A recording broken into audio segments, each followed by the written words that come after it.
Welcome to your Science News Bulletin. Okay, let's dive into this. We're talking about Europe's most powerful new rocket, a pretty big mystery brewing in Yellowstone, and even a potential breakthrough for reversing brain aging. So yeah, let's get right into it. All right, first up, we're kicking things off in space. There's some big news here. Europe just launched its most powerful rocket ever, which is a huge deal. And on top of that, astronomers have found what could be a potential cold Earth. Pretty cool stuff. So picture this, February 12th, the Ariane 6 rocket, and this is the big one. The Ariane 64 with its 4 boosters just had a flawless liftoff from French Guiana, a beautiful, successful maiden flight. So what was it carrying? Well, its main job was to put 32 satellites into orbit for Amazon's LEO internet constellation. You've probably heard of these low Earth orbit constellations. It's all about providing global internet access, especially in places that are hard to reach. And get this, that powerful setup lets it carry a whopping 21.6 metric tons to low Earth orbit. I mean, that is a lot of weight. But this is more than just a heavy lift rocket. This is huge for Europe. It means they're back in the game with autonomous access to space for these massive missions. Okay, shifting gears a bit. Sometimes the biggest discoveries are hiding in plain sight, you know? Scientists were digging through some old data and stumbled upon a candidate for a rocky planet, HD 137010b, and it has some really interesting things in common with Earth. Now this is where it gets wild. Look at this comparison. The size, almost a perfect match for Earth. And its year, only about 10 days shorter than ours. So you're thinking, wow, Earth 2.0, right? Well, not so fast. The big difference is its star, which is way cooler than our sun. So unless it has a super thick atmosphere to trap heat, we're talking temperatures colder than Mars. A cold Earth indeed. Hey, if you're enjoying this science roundup, could you do us a quick favor? Just take a moment to like this update and subscribe to the channel. It really helps us out. Thanks. All right, so we're coming back down from space and taking a closer look at our own planet. We've got 2 stories coming up that really make you think about just how delicate some of our ecosystems are. And this first one is, well, it's pretty sobering. For the very first time, scientists have confirmed that the H5N1 bird flu, the really pathogenic one, is behind a mass wildlife die-off right on the Antarctic continent itself.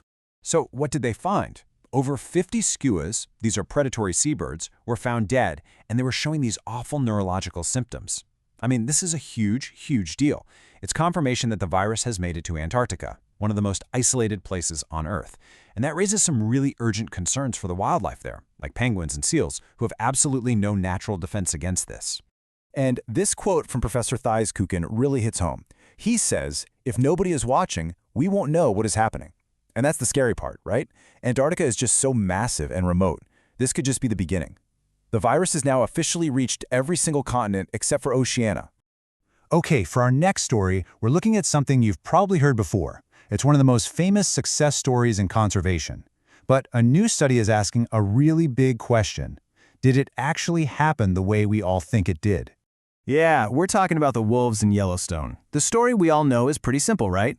Wolves come back, they keep the elk population in check, the willows and aspens grow back, and boom, the whole ecosystem bounces back. But this new review is pushing back on that. They're saying, hang on, it's not that simple. The recovery is happening for sure, but it's way more complex. You have to account for bears and beavers, and even changes in the climate. So that perfect, simple story, it might just be an oversimplification of a much messier, more interesting reality. And finally, we're going from the great outdoors to, well, inside our own heads. There's a fascinating discovery that could, one day, completely change how we think about brain aging.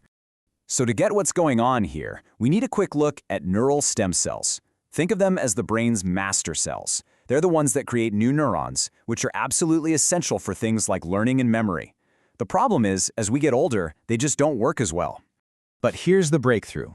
Scientists at the National University of Singapore have identified a specific protein. It's called DMTF1, and it seems to be a master switch for these very important stem cells. And the way it works is pretty incredible. What they found is that as we age, the levels of this DMTF1 protein naturally go down.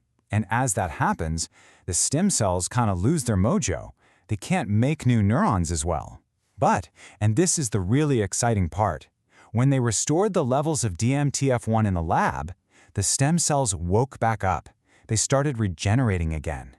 This opens up a whole new avenue for potential therapies to combat brain aging. That's all for this Science News Bulletin. Another update will follow in 24 hours.